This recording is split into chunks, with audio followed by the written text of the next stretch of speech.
Welcome back to our series, Why You Do This and Don't Realize It. Have you ever found yourself just stuck?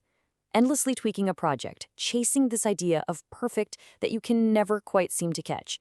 Well, today we're going to dig into why so many of us get caught in that loop, and more importantly, how to finally get out. This really hits the nail on the head, doesn't it? We tend to think of perfectionism as, a minor flaw, maybe even a good thing. But what if it's actually shrinking your world, keeping you from taking risks, from growing? That's what we need to talk about. Oh, this is so familiar. You've got this thing you really care about, so of course you want to do it right. But somewhere along the way, doing it right turns into this endless cycle of polishing and tweaking and reworking until all your energy is gone and you're just staring at a screen. Yeah, see, this whole cycle isn't just a bad habit. It's a trap. And it's one of the hardest traps to see when you're the one caught inside it. Here's why it's so sneaky. Perfectionism almost never shows up and says, "Hi, I'm fear." No. It shows up wearing this brilliant disguise.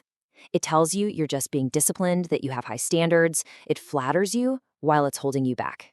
So, to get out of this trap, you have to be able to see through that disguise.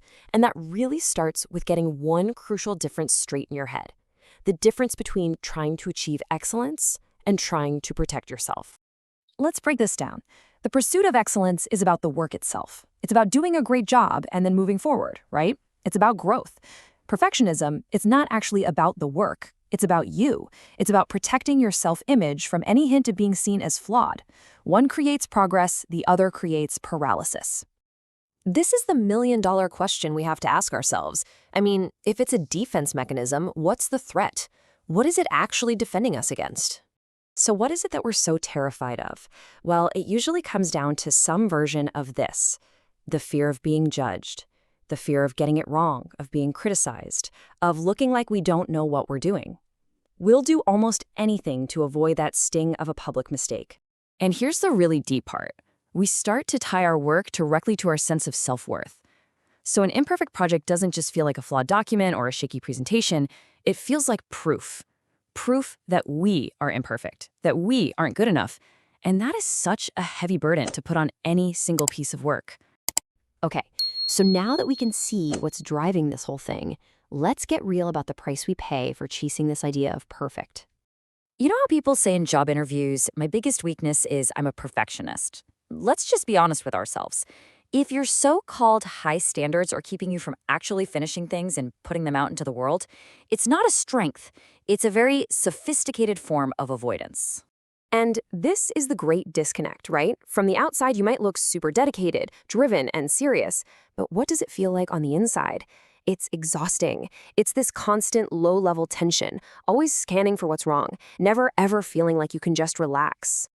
And what starts out looking like responsibility eventually just turns into friction. It slows everything down. That one thing you're trying to perfect becomes this huge bottleneck, holding up the next project and the one after that.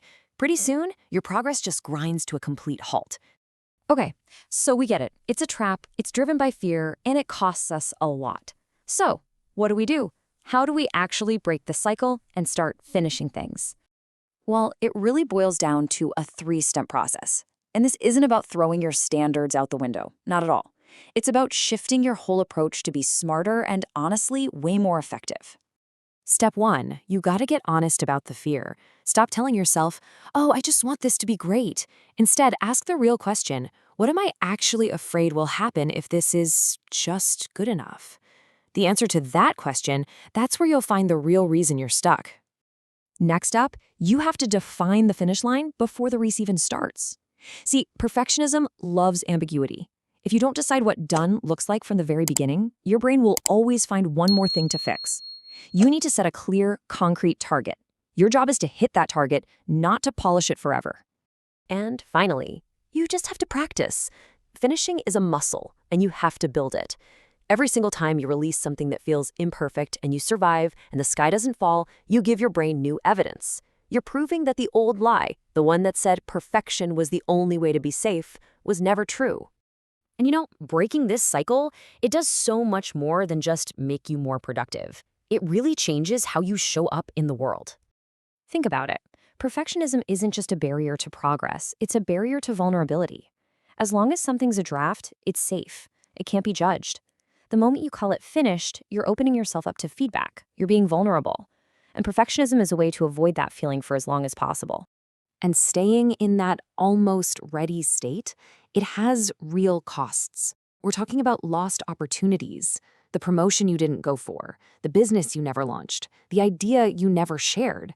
Over time, it's not just about stalled growth, it chips away at your confidence in yourself. And this is just so important to understand. We think that self-trust comes from having this perfect track record of flawless work. But it doesn't. Real, solid self-trust is built by knowing you're the kind of person who finishes what they start. It's about keeping the promises you make to yourself. Let that one sink in. The world doesn't care about the perfect masterpiece you have in your head. It can only react to what you actually do, what you actually finish. Your entire future will be built on a foundation of things you completed imperfectly, not the things you kept perfect in private. So let's be super clear. This is not about being sloppy or careless. Not at all.